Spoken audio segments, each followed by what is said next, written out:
We officially have our first off-season trade.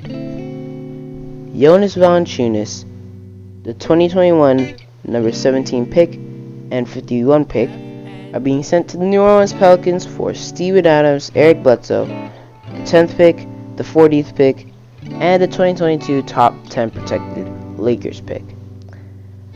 The first trade of the offseason, and so it begins.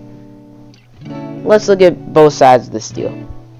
The Grizzlies lose Valanciunas, a solid center who had a pretty big impact on the team, nightly double-double, and just a good center to be on your team. They do lose him, but they get back another center in Steven Adams and the 10th pick, which they could use to draft a guy like Josh Giddey. That wouldn't make much sense considering they just got Eric Bledsoe and they already have Ja and Tyus Jones, but Grizzlies, you do you. Honestly, I think they should go for a different position, like a power forward or small forward, really a small forward, but if you want to get Josh Giddey, go ahead. You're not my Raptors, so I don't really care. I mean, it's still the NBA. So at the end of the day, I care about all teams. I just want good basketball, but I'm mainly a Raptors fan. I'm an NBA fan, but I'm a Raptors fan first and NBA fan second. Anyways, we're not talking about the Raptors today. We're talking about Pelicans and Grizzlies. The Grizzlies get Steven Adams, who could probably be their new center, and Eric Bledsoe, I guess, to be off the bench behind Ja. And Eric Bledsoe as a backup isn't that bad. Eric Bledsoe and Steven Adams didn't fit well on the Pelicans with Zion being there and Lonzo being there. So it's good that the Pelicans were able to get rid of them and give them to a team where they could actually contribute. The only problem is it does take a lot of the Grizzlies' cap room and gives them less flexibility when it comes to free agency. But they'll be able to work it out eventually, hopefully. Eric Bledsoe and Steve, if they're looking to make it to the playoffs and get a decent playoff run, Eric Bledsoe and Steven Adams would be ideal for that. On the other side, Pelicans trade away 2 bad contracts and their 10th pick, which is kind of questionable. I think they should have kept that pick and selected Davion Mitchell, but if you want to hear me talk more about the draft, go to my mock draft video. I'm probably not going to put a card for it. Maybe I will. Who knows? Anyways, they get rid of the 10th pick and those 2 bad contracts and get Valanciunas, a guy who could shoot, kind of. Last time I saw Valanciunas shoot a 3, he was on the Raptors, and it was the last game of the season, so nobody cared what anybody was doing. And he shot a 3 and he made it.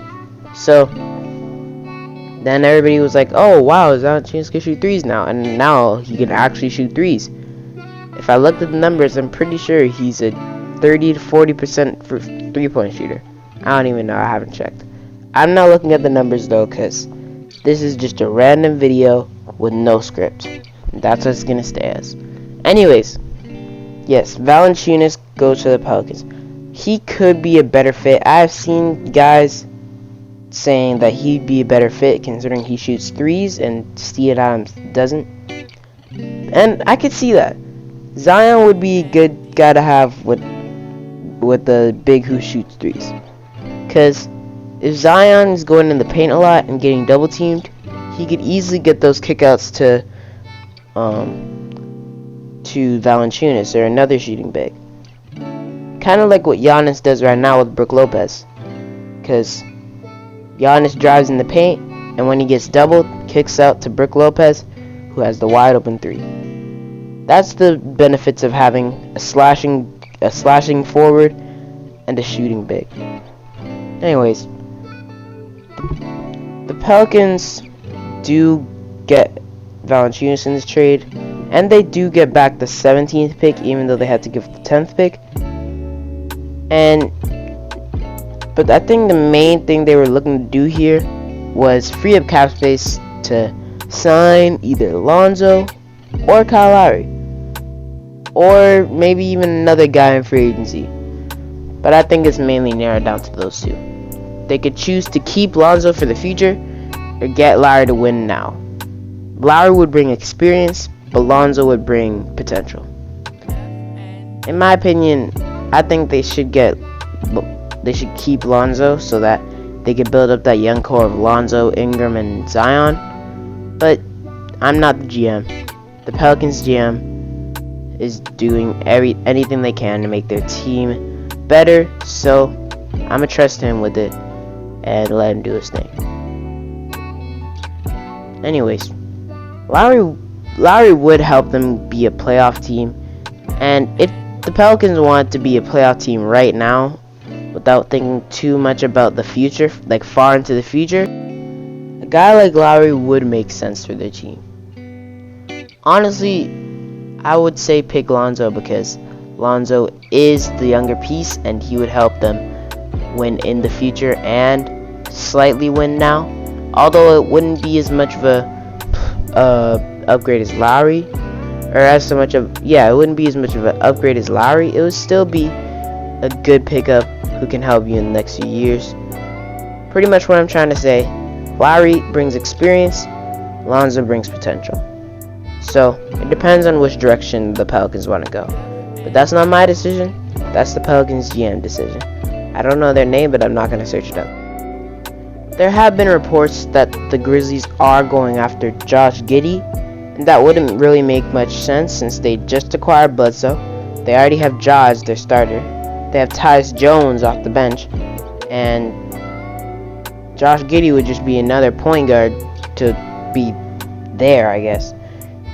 I mean, if they're looking to get rid of Tyus Jones or Bledsoe in the next few days, then I guess it makes sense. But if I were them, I'd go after a forward or like a small forward, a power forward, to come off, just back up Jaren Jackson, or a guy to, well, actually, they already have Brandon Clark.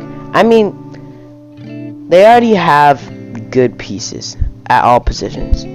I think mainly the small forward position is the only place that they could improve, considering Kyle Anderson isn't a Dylan Brooks, he isn't a John Morant, he isn't a Jaren Jackson, and he's not even a Steven Adams. He's probably the weakest link in their rotation. So I think if there's any position you want to improve on right now, it's the small forward position. I'm not saying Kyle Anderson is bad by any means. I'm just saying he's not as good as the other guys in your rotation. Like I said, he's the weakest link. So it'd be best to upgrade that part of the rotation other than an already stacked position like point guard. Anyways, this is where we get to the pretty much last part. Trade grades. I guess, or at least who won the trade. I'm doing it as trade grades. Everybody asks after every trade, who won the trade? Well, I'm going to present it a different way. I'll give each team a grade for what they got, gave, and how it'll help their team in the season and in the future. I'm going to start with the Pelicans. The Pelicans did lose the 10th pick and 2 decent role players, but at the same time, Steven Adams and Bledsoe weren't great fits on the team, and they cleared up a lot of cap space, and they received a good center who could also space the floor in Valanciunas. So I think I'll give the Pelicans a grade of probably a A- or a B+. I'll say an A- considering they cleared up a lot of cap space. They got Valanciunas, and although they had to downgrade from the 10th pick to the 17th pick, it's still a good trade. Then the Grizzlies. The Grizzlies get another good backup point guard in Eric Bledsoe. Although they already had a good backup in Tyus Jones, Eric Bledsoe just adds to the rotation, I guess. They get another decent center in Steven Adams, although he's not as good as Jonas Valanciunas, because Valanciunas was a double-double threat each night. Steven Adams is still Steven Adams, and the only reason Steven Adams and Bledsoe played bad last year was because of the situation. So I think they can have a bounce back year this year and come back to play even better than they did last year. Now, they got the 10th pick, which is a huge W in my opinion. So I'll give the Grizzlies a B grade. They did get 2 big contracts, which limits their cap flexibility for the next few years. But it might be worth it if they can get a good playoff spot and make some noise in the playoffs. That's what I think they were trying to do with this trade. They weren't worrying about free agency really at all. They were just trying to get a better team that could help Ja Morant make a deep run in the playoffs. So I think that makes this trade for the Grizzlies a B+. So you could say the Pelicans won the trade, or you could say the Grizzlies won the trade. Either way, I wouldn't be mad. I would probably agree, because it was a pretty decent, fair trade. Now, I think that's a good place to end the video. If there are any other trades that happen in the next few hours before I upload this video, I'll definitely be sure to talk about them. And yeah, so that'll be it. If you enjoyed, like, subscribe, share, comment on any tips, tricks, or topics that you want me to talk about on this channel. And yeah, that'll be it for me today. I'll see you guys next time. I'm out.